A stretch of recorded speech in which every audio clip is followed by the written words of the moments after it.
Se você fez o seu guia de estudos dessa semana, acho que você pôde perceber algo diferente na escrita de Paulo ao longo desse capítulo.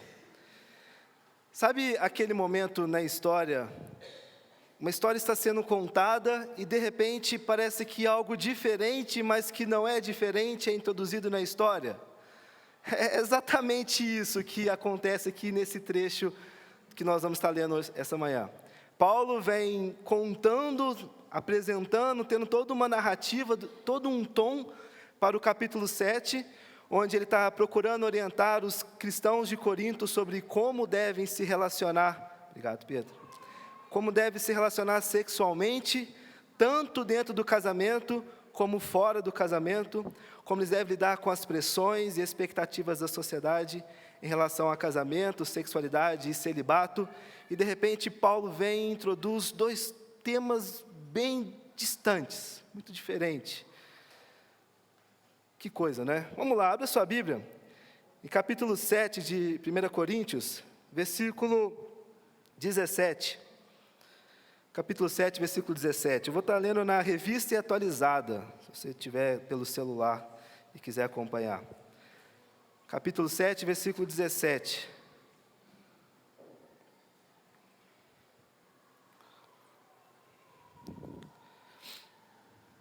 Diz o seguinte: ande cada um segundo o Senhor lhe tem distribuído, cada um conforme Deus tem o chamado. É assim que ordeno a todas as igrejas. Foi alguém chamado estando circunciso? Não desfaça a circuncisão. Foi alguém chamado estando incircunciso? Não se faça circuncidar. A circuncisão em si não é nada, a incircuncisão também nada é. Mas o que vale é guardar as ordenanças de Deus. Cada um permaneça na vocação em que foi chamado. Foste chamado sendo escravo? Não te preocupes com isso. Mas se ainda podes tornar-te livre, aproveite a oportunidade, porque o que foi chamado no Senhor sendo escravo é liberto do Senhor. Semelhantemente, o que foi chamado sendo livre é escravo de Cristo. Por preço fostes comprados, não vos torneis escravos de homens. Irmãos, cada um permaneça diante de Deus naquilo em que foi chamado. Vamos orar. Deus, pedimos neste momento que o Senhor conduza nossos corações e mentes para a Tua mensagem. Esconda atrás da Tua cruz, que seja o Senhor falando com a Tua igreja esta manhã, ó Deus, e que toda a honra, toda a glória seja Tua, Pai. Que o Senhor nos ajude a entender o que o Senhor deseja falar conosco através dessa Sua palavra, Pai. Nós entregamos e consagramos a Ti em Teu nome, Jesus. Amém. Nós podemos facilmente, queridos, perder o foco do ponto ao qual Paulo quer chegar em todo o capítulo 7, quando a gente chega nesse ponto aqui. Particularmente quando ele começa a falar sobre assuntos importantes que mexem com interesses ainda hoje. E essa passagem, ela trata de duas coisas: a circuncisão, de um lado, e a escravidão, de outro lado. Mas por que Paulo fala sobre essas coisas aqui no meio de um capítulo sobre casamento e sexo? O que Paulo queria falar, falando sobre escravidão e circuncisão, e versículos anteriores, as últimas pregações, você vai lembrar, era casamento, que era o tom dessa mensagem. Ele está usando essas imagens, essas figuras, para ilustrar um ponto maior que ele deseja enfatizar. E ele repete isso 3 vezes, não sei se você prestou atenção enquanto nós estávamos lendo. Ele diz: não tente mudar o estado em que você se encontra quando se tornou cristão. Ele fala isso no verso 17, no verso 20 e no verso 24. E isso é o ponto em relação à discussão, essa citação, é o ponto óbvio em relação à discussão, e que ele diz: ninguém deveria sentir-se pressionado a casar-se se está solteiro ou se separar de seu cônjuge se já tem um. Isso é os versículos anteriores. E ele fala: ninguém mude seu status porque se tornou um cristão. Paulo vem tratar de outras questões que afetavam a vida da comunidade cristã, como a questão da circuncisão, que gerava divergência entre os crentes, judeus e gentios, onde os cristãos judeus queriam fazer a massa de gentios puxar e trazer traços do judaísmo para dentro da religião, e questões também da escravidão, que era uma realidade social na época e que afetava ali alguns membros da igreja. Bom, dessa forma, ao tentar dar uma pincelada de contextualização dessa passagem, é importante nós termos em mente que Paulo escreveu essa carta para enfrentar questões específicas que afetavam a igreja em Corinto, e que as orientações que ele oferece sobre o tema de casamento, da circuncisão, da escravidão, elas são aplicáveis àquela igreja. Sim, com certeza aplicáveis àquela igreja, àquela comunidade em particular, mas também ela contém princípios que podem ser aplicados a outras comunidades, a outros tempos e a outras eras, como é que nós estamos agora, entendendo o que esse texto tem a nos falar. Queridos, o cristianismo ele é divisor de águas na nossa sociedade. Na verdade, na história do mundo, o cristianismo é um grande divisor de águas. E falo isso não sendo preciosista demais, não mesmo, ou elevando o cristianismo, não mesmo. Não mesmo. Falo isso entendendo que as verdades que o Evangelho nos apresentam, elas andam na contramão de vários princípios e questões morais, sociais, étnicas, independente de época e de gerações. E se você está acompanhando toda essa série, você pode observar desde o primeiro capítulo, como a mensagem da cruz ela é loucura para aqueles que creem. Como a mensagem do Evangelho ela vai na contramão da mensagem que o mundo tem disseminado. Como nós podemos olhar para aquilo que o Senhor deseja transformar em vidas e na sua igreja, vai na contramão da sociedade. Onde o Evangelho estiver, ali nós veremos lampejos de transformações. Isso é fato. Aonde o Evangelho encontra, onde a luz de Cristo chega, as trevas dissipam e a transformação existe. O Evangelho é um grande divisor de águas. Paulo vem justamente enfatizar sobre isso nesses versículos que nós acabamos de ler. Ao dizer no versículo 17, quando Paulo fala, ande cada um segundo o Senhor lhe atribuiu, Paulo está respondendo aos questionamentos anteriores, dos versículos para trás, sobre a condição de status civis. Ele está referindo aqui a casamento especificamente, casamento, divórcio, solteiros. E ele é enfático em dizer que ninguém deve mudar os seus status sociais quando se tornou um cristão. No momento em que a graça de Deus encontrou os corações daqueles povos, e aí podemos trazer os nossos corações, e fomos chamados para sermos discípulos de Cristo, nesse momento, a vida de vocês, o status civis, eles não importam. Começamos lendo Gálatas, Na cruz todos somos iguais, e é exatamente isso. Não importa o status civis. Continue cada um da maneira que Deus os chamou e sirvam a Deus com alegria. O que Paulo está se referindo aqui é a condição civil, social, econômica, e é nesse sentido que ele trabalha as suas falas durante esse versículo. Por mais que o texto responda acerca de casamento dos versículos anteriores. E esse versículo 17, queridos, não é uma forma de Paulo querer ser liberal, tá? Quero chamar a atenção sobre isso. Esse versículo 17 não é pegando fora de contexto, onde muitas vezes pessoas fazem isso, não é uma forma de Paulo querer ser liberal e permitir que eu e você levemos a vida pecaminosa do antes de sermos cristãos. Muitas vezes a leitura é feita, ande cada um segundo o Senhor lhe atribuiu, cada um conforme Deus tem o chamado, e assim lhe ordeno todas essas coisas. Ou seja, do jeito como você estava antes de eu ter te chamado, continue a viver. Muitas vezes, muitas mensagens são pregadas fora de contexto, aplicando dessa forma, e não é. Paulo, quando fala para cada um permanecer do jeito que estava, não está dizendo ao pecado, à condição pecaminosa, aos atos pecaminosos do nosso coração, não. De novo, trazendo o contexto, é casamento, é outras coisas que Paulo está falando aqui. Não é no sentido de que continue a viver do mesmo jeito que você vivia antes de se converter a Deus, o Deus que o tio chamou. só preenchendo esse vazio religioso do coração. Não, não é isso que Paulo está dizendo.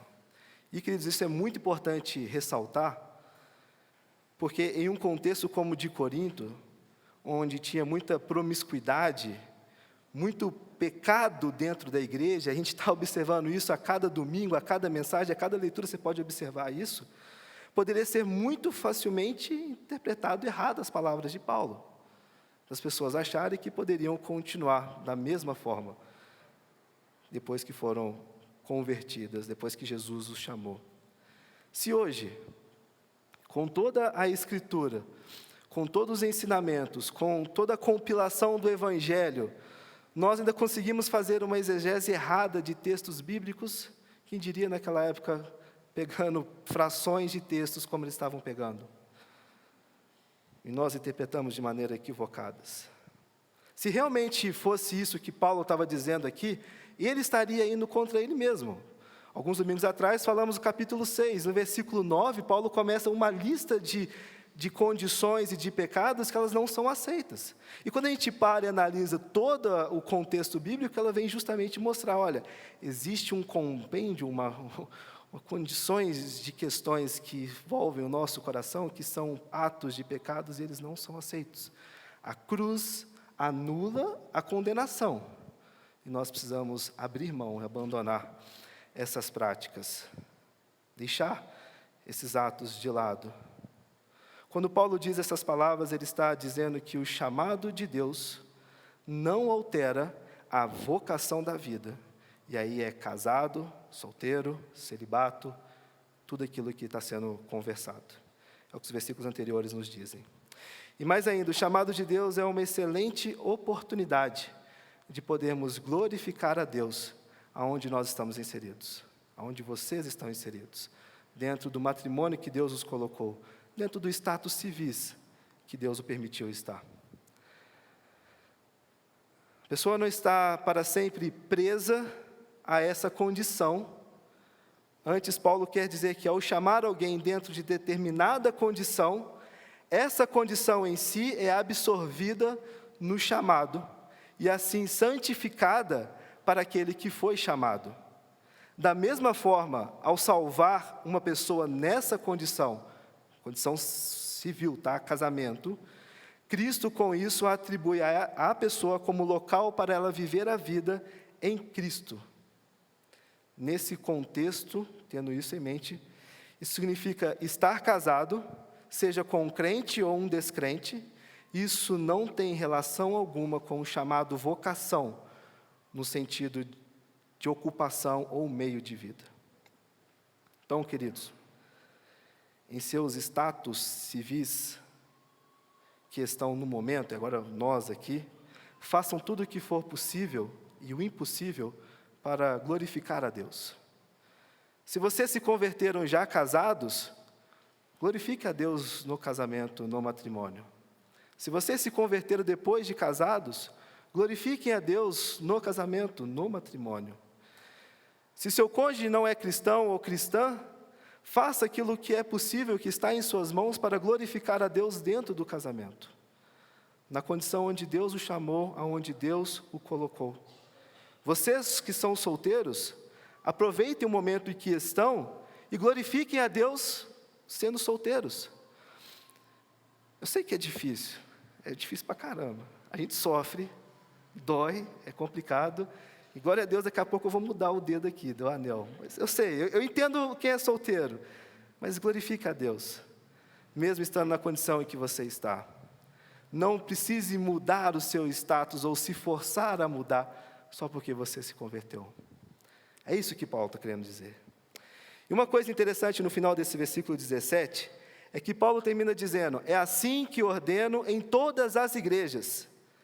É interessante pelo fato dele deixar claro que é uma declaração teológica que contrasta com o desejo de mudar a condição. E essa parte que Paulo fala é a segunda vez de 4 aparições que acontecem em Coríntios, em 1 Coríntios. Paulo cita aqui 4:17, 11:16, 14:33. O que isso quer dizer? Que diferente de outras cartas em que Paulo escreveu, ele não traz, é assim que eu digo em outras igrejas. Paulo não traz essa aplicação ou essa ordenança direta. Isso nos faz entender que a teologia equivocada ou quem estava fora dos trilhos era a igreja de Corinto. E Paulo estava dizendo para eles, olha, tudo isso que eu estou dizendo para vocês é a mesma coisa que eu falo em todas as igrejas, mas você não vai ver isso em outras cartas. Mas ele está dizendo, vocês não são exceção. Vocês não podem viver de maneira diferente de outras comunidades cristãs. Não. A mensagem ela é a mesma, o Espírito é o mesmo, e a transformação ela é a mesma, e vocês têm que se portar assim como todas as igrejas se portam. Não pode haver distinção ou preciosismo, ou uma igreja melhor do que a outra, ou agir de maneiras diferentes. Não. Se são bíblicas, teológicas, elas precisam se portar de maneira iguais. E Paulo deixa isso muito claro para eles, quando fala dessa forma e nesses outros versículos que nós citamos aqui. Nos versículos seguintes, nós chegamos àquilo que parece ser um ponto fora da história, mas ele não é. Por que será que Paulo escolheu esses paralelos como exemplos?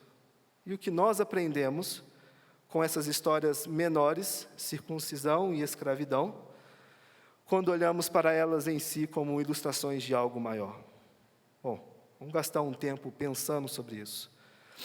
Paulo vai agora, na sequência dos versículos, apresentar exemplos de condições que não devem ser mudadas, só pelo fato de terem sido chamados cristãos. E o primeiro que Paulo apresenta é sobre a circuncisão. 3 formas de identificar um judeu na época era aquele que não comia carne de porco, que guardava o sábado e que era circuncidado. E só um detalhe, um parênteses aqui, a circuncisão era fácil de ser vista porque os gregos tinham o costume de exercitar ao ar livre nus, fazer exercício físico nus. Então, se alguém era circuncidado, era fácil identificar que ele era circuncidado e que ele era um judeu. Fecha parênteses, vamos voltar para cá. Eram 3 características de identificar um judeu naquela época. E todo menino judeu, nascido com 8 dias de vida, ele passava pelo processo de circuncisão. Tinha esse ato que eles faziam ali com eles. E algo que estava acontecendo entre os judeus e os cristãos naquela época, eram as constantes tentativas de trazer esses costumes judaicos para dentro do cristianismo.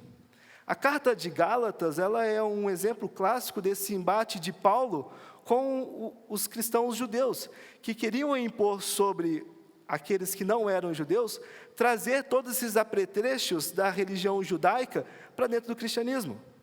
De novo, eu volto ao início que nós falamos, a cruz torna todos iguais. Não tem distinção na cruz. Não tem diferença entre judeu e grego. Não, nenhuma. E Paulo é bem enfático ao falar sobre isso na sua carta de Gálatas. Queridos, o cristianismo, ele não retém uma cultura a qual é preciso deixar as suas marcas identitárias, etnológicas, para se tornar um cristão. O cristianismo, ele não chega e muda uma cultura com base em uma cultura de uma etnia, algum costume, alguma regra, e nós temos que nos adequar àquilo. Não. O cristianismo não muda, o cristianismo não faz nada disso. Pelo contrário, o cristianismo quebra essas barreiras, esses costumes, quebra essas tradições de cada contexto, de cada época.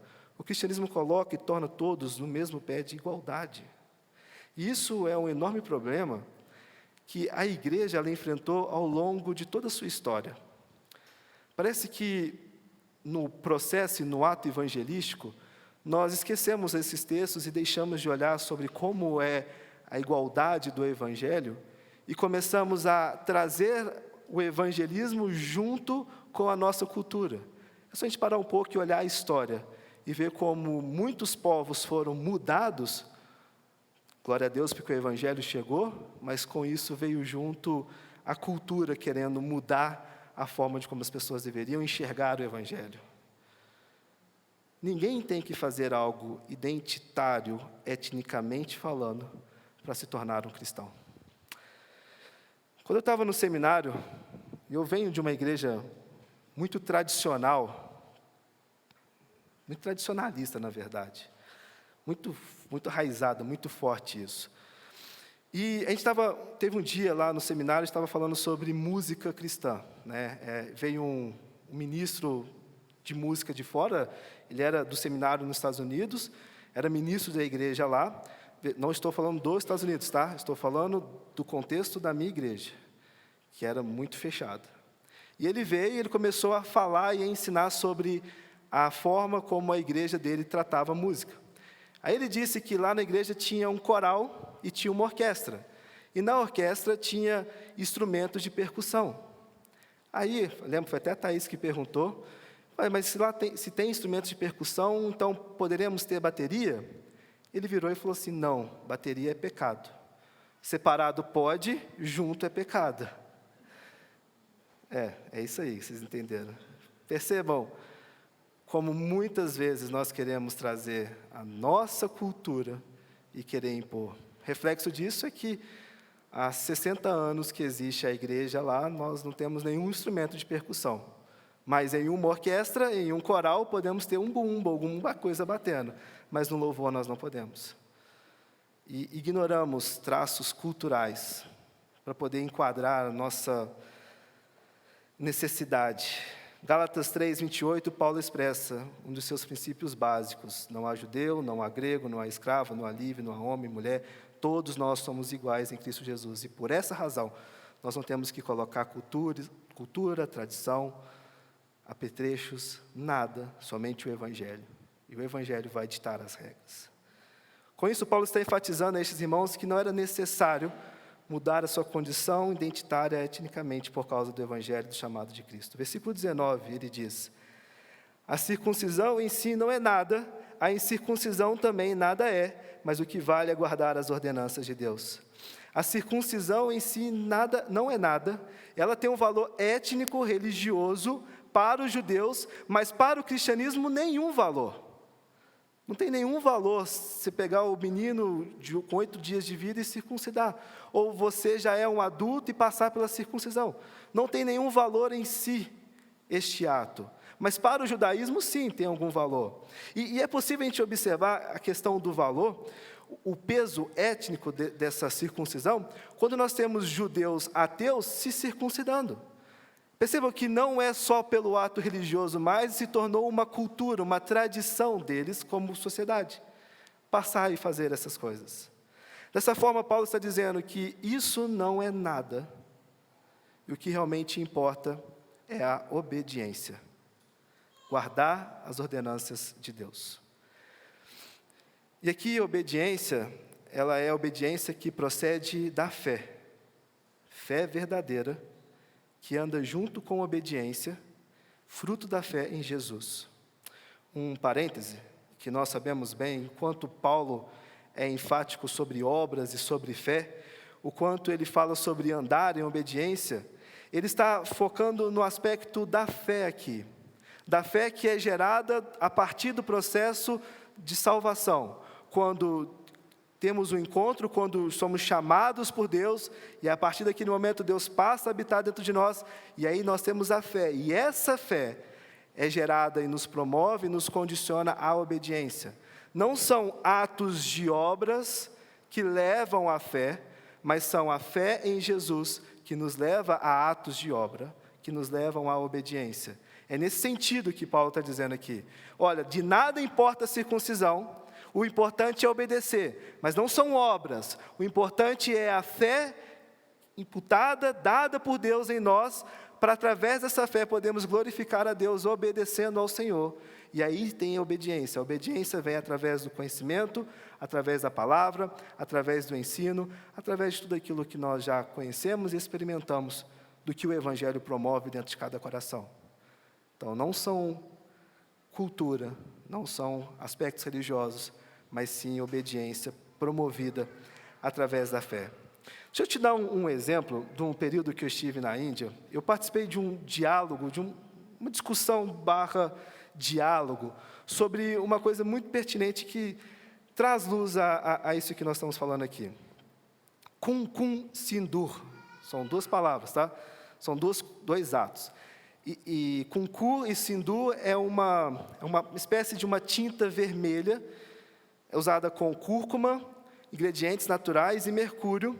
Sabe aquelas marcações que os indianos fazem na testa? Então, é o kunku e o sindu. Vou explicar os dois para vocês. O kumkum, ou talak, ou bindi, eu estou gastando hindi aqui hoje. O bindi, ele é a espécie de ponto. As indianas e os indianos em si também, alguns homens fazem isso, eles colocam um ponto no meio da testa. O que a cultura hindu ela acredita? Que o corpo ele é dividido em chakras. Então, você tem 7 pontos de chakra, e o 6º ponto ele é no meio das 2 sobrancelhas. Tá, isso não tem nada a ver com o que a gente quer falar, tá? Eu só estou te elucidando para você entender. E tem esse 6º ponto que fica aqui no meio da sobrancelha. Então, é comum eles usarem isso para poder colocar, para encontrar um equilíbrio, e mais ainda, que era na necessidade de abrir o 3º olho. Aí é uma coisa transcendente que eles começam a buscar. E isso é comum. As meninas fazem, rapazes fazem, as pessoas, no geral, colocam essa marcação. Mas tem uma marcação que ela está atrelada a esse bindi, que é o sindu, que é o processo que eles pintam na testa. Que é, não sei se já repararam, se lembram disso, tem uma marcação que ela fica bem no centro da testa, que ela é entre a testa e o couro cabeludo. O que é essa marcação? Ela chama mahang, que é o chamado desse ato que as mulheres fazem. Toda menina não casada, ela só tem o bindi, e toda mulher, quando ela vai casar, no momento da cerimônia, o marido pega essa kunku, essa tinta, esse pó, e passa na testa da mulher. E a mulher, quando ela se torna viúva, ela tem que tirar todos os apetrechos da sua cara. Então, ela tira desde o brinco que coloca no nariz, é muito comum usarem brinco no nariz, é muito comum as mulheres usarem pulseiras também, e anéis no dedo do pé. Então, quando ela se torna uma viúva, ela tira tudo isso. Não usa mais um brinco, não usa mais nada no rosto, quebra as pulseiras e tira os anéis do pé. Tá, o que eu estou querendo dizer com tudo isso para vocês? É o seguinte, qual que é a forma lá deles identificarem se uma mulher é casada ou viúva? Não é como a nossa sociedade, que a gente coloca um anel no outro dedo da mão e você vê, essa pessoa é casada. Não. Lá as mulheres elas são vistas, se são casadas, quando elas têm traços de tinta vermelha na testa, ou então usam o bindi, ou então não tem nada em seu rosto. Só que, paralelo a isso, tem um fator que é religioso, que é aquela coisa do transcendente, 3º olho, aquela coisa, enfim, que acabam tendo. Também sobre ser fértil, quando a mulher tira as marcas, quer dizer que ela ficou viúva, ela não é mais fértil. Então, tem vários aspectos religiosos muito fortes.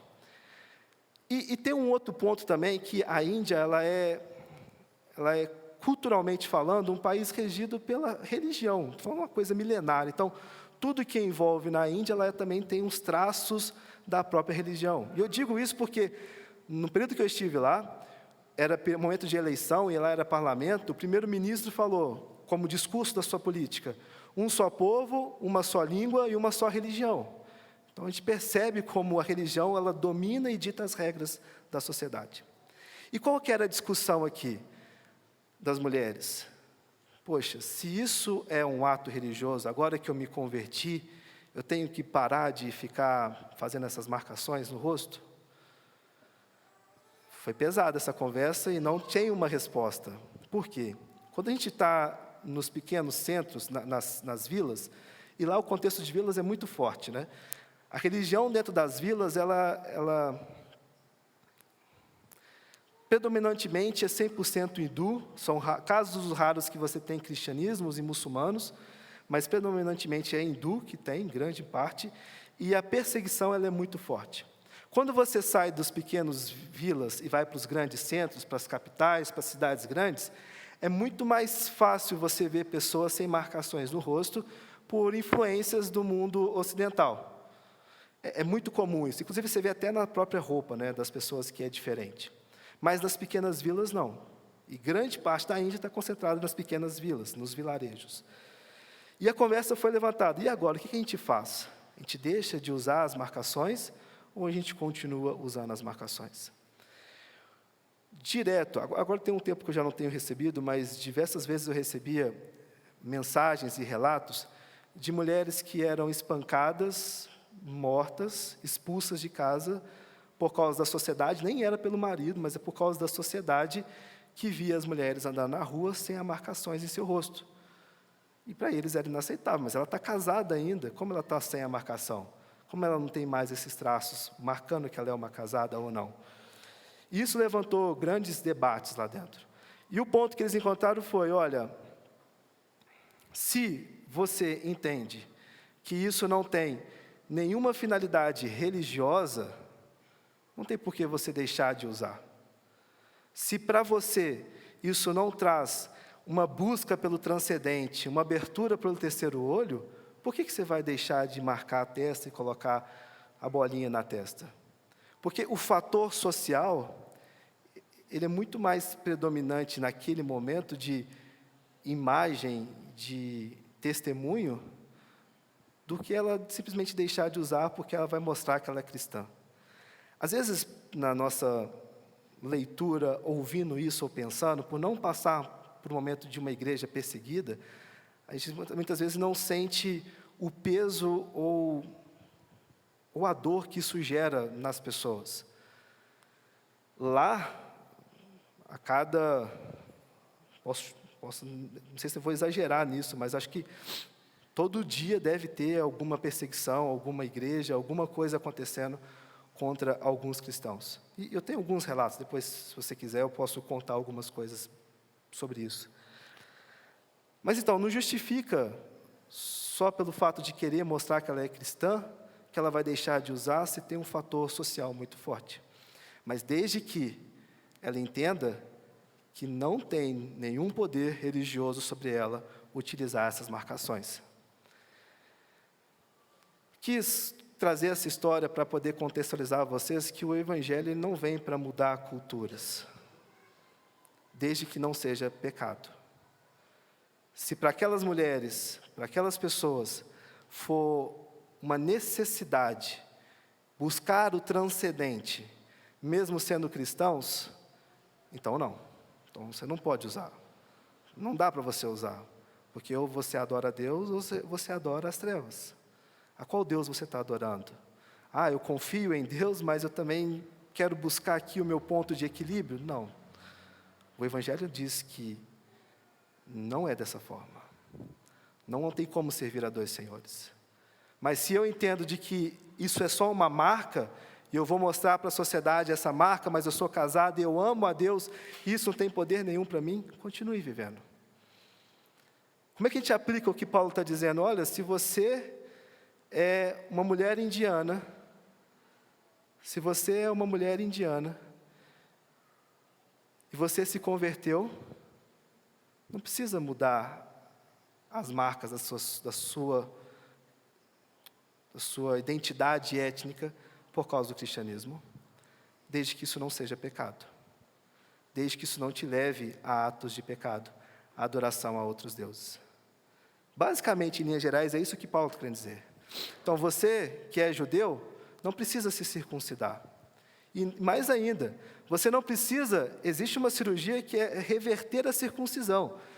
Você não me fugiu a memória agora, se alguém souber, depois me lembra o nome, mas tem essa cirurgia. Você não precisa deixar de reverter a circuncisão, só porque você se converteu e você foi movido para aquele ato. Não, não precisa deixar de fazer isso. O importante é glorificar a Deus em obediência e viver uma vida que traga glórias ao Senhor, entendendo aonde você está e que Deus te chamou e promovendo a sua vida em adoração a Deus através disso.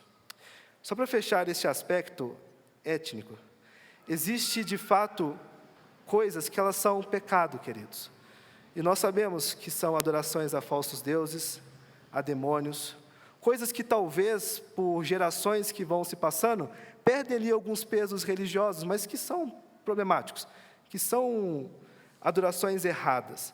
E sobre essas questões, assim como sobre as práticas pecaminosas, elas precisam sim serem mudadas, abandonadas, largadas, deixadas de lado, para que a gente possa viver em obediência a Deus. Senão, os crentes em Corinto, eles podiam muito bem entender e alegar que as práticas religiosas de adoração a Afrodite, elas faziam parte da sua cultura. Então, eles poderiam continuar a viver naquelas práticas de adoração a Afrodite, como já falamos nos domingos para trás. Elas fazem parte da sua identidade e que eles precisavam viver dessa forma, mas não. Sobre a ótica daquilo que é certo, daquilo que é pecado, nós temos instruções claras no Evangelho sobre a necessidade de mudança, e por isso Paulo enfatiza em obedecer a Deus. Por isso que ele enfatiza sobre o que importa, que é a obediência ao Senhor.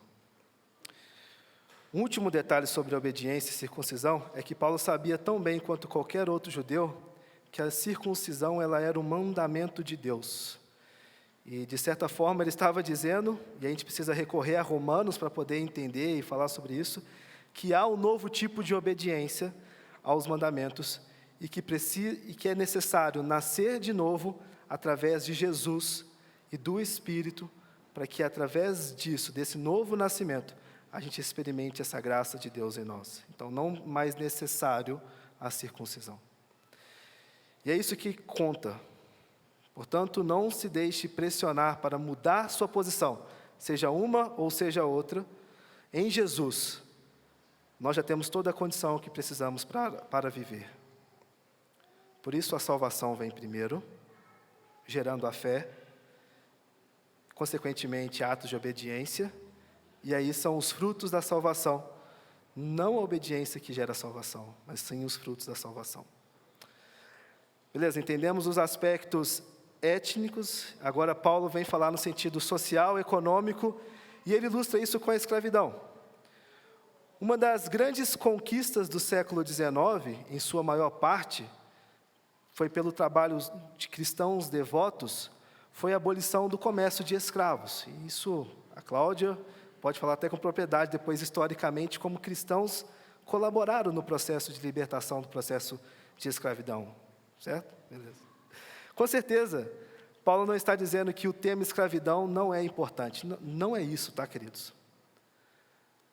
Um outro parêntese muito importante. Paulo não está dizendo que escravidão não é algo importante quando ele traz essa ilustração aqui. Não esse é o ponto central. Alguns, inclusive, vão usar essa passagem para dizer que Paulo está tão errado na sua interpretação e que nós não podemos aceitar as outras falas de Paulo porque ele traz coisas imorais como escravidão, a aceitar a escravidão.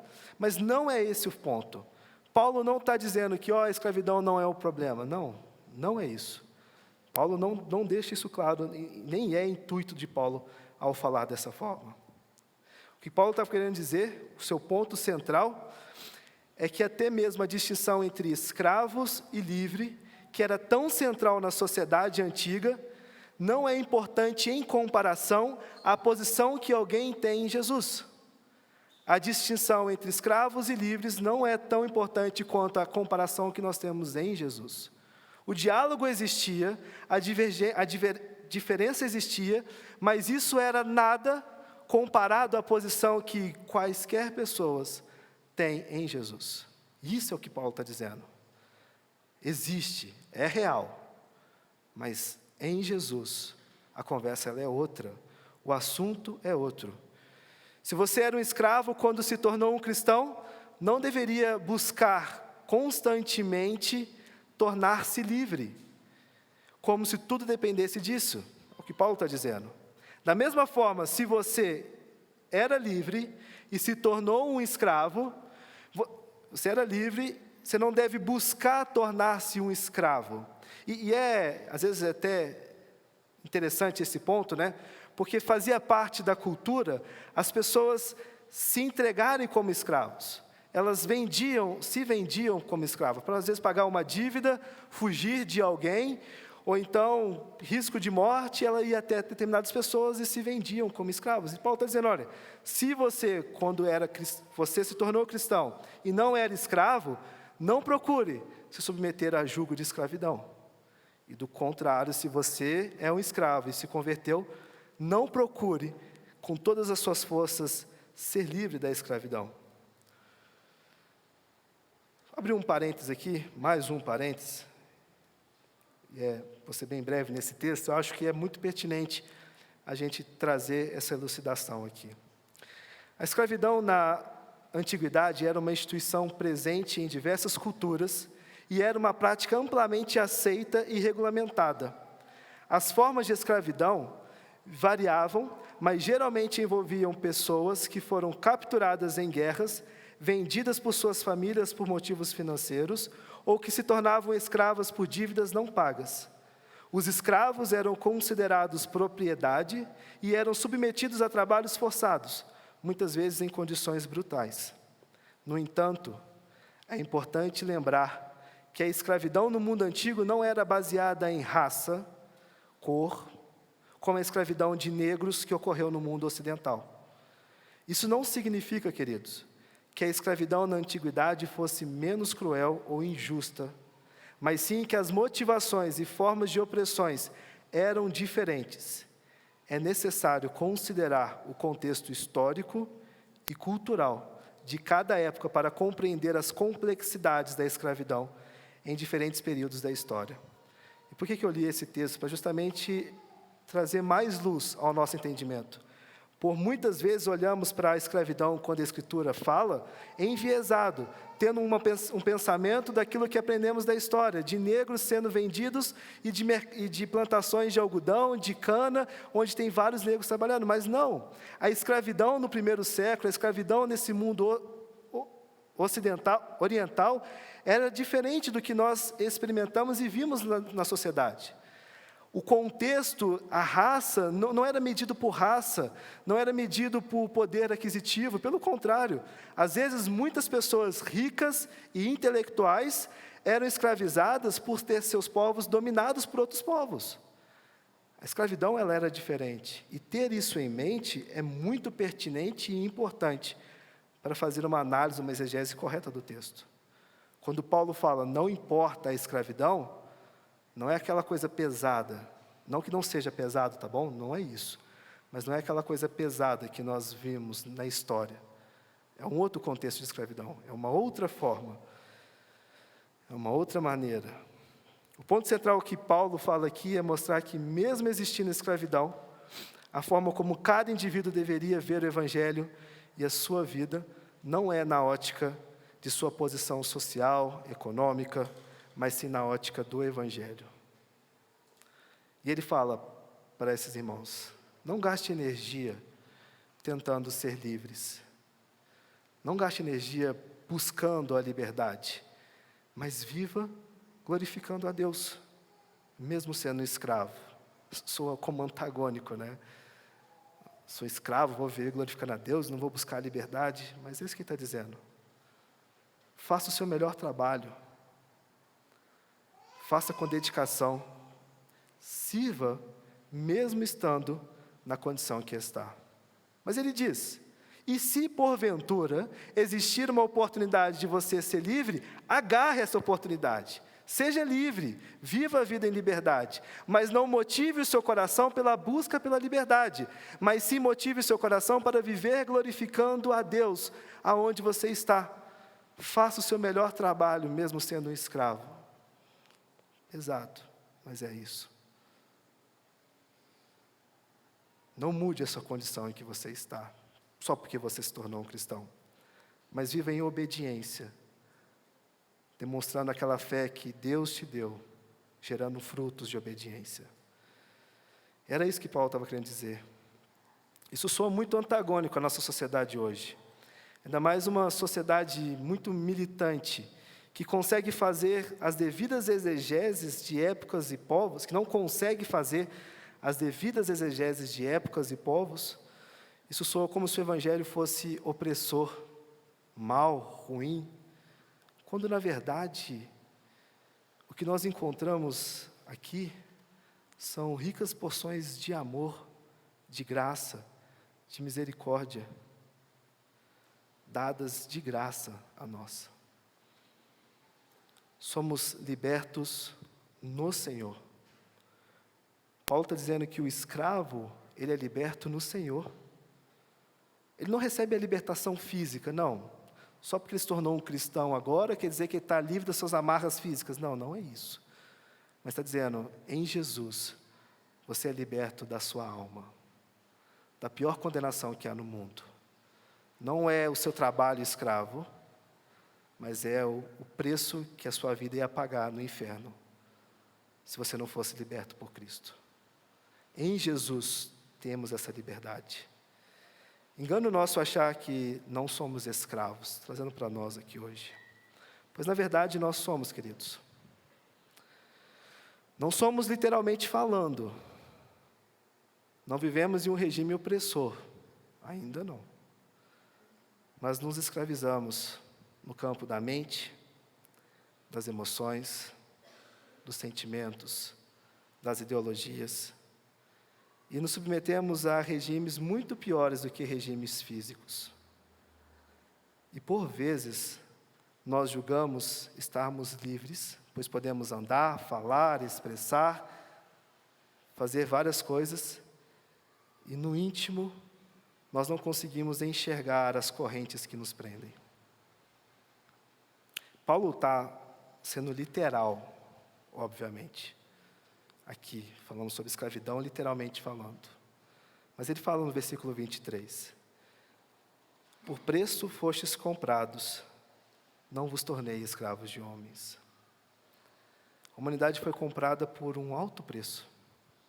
Eu e você fomos comprados por um preço que ninguém poderia pagar. Por uma dívida impossível de ser sanada. Trabalho nenhum nesse mundo sanaria essa dívida. Anos nenhum de dedicação nos daria a carta de libertação. Nada, se não fosse o sangue de Cristo. Se não fosse a morte de Cristo na cruz do Calvário. Por causa do sangue de Cristo, por causa da sua morte, da sua entrega, nós temos a oportunidade de sermos libertos do pecado, libertos do mal, libertos das amarras, libertos das trevas, libertos da condição que colocamos o nosso coração longe, afastados de Deus. Engano nosso acharmos que não somos escravos, quando na verdade, por muitas vezes, conduzimos nossos corações para este caminho. Sabe, quando Jesus te chamou para ser livre nele, quando Ele te chamou para servi-lo, com o que Ele fez de melhor, que foi entregando a sua vida, Ele sabia muito bem das prisões e escravidões do seu e do meu coração. Sabia muito bem. Das angústias que te escravizam, me escravizam, dos medos, do dinheiro, da religião, da imoralidade, da sexualidade, do ego, do reconhecimento, da vaidade, da ambição, de tudo que nos tornamos escravos. E Paulo fala assim, de novo, da tratativa da libertação física, mas ele também nos fala da tratativa da libertação espiritual, do preço pago por Cristo Jesus, na cruz do Calvário por nós. Você e eu, queridos, fomos comprados por um preço alto, para libertar de todas essas coisas.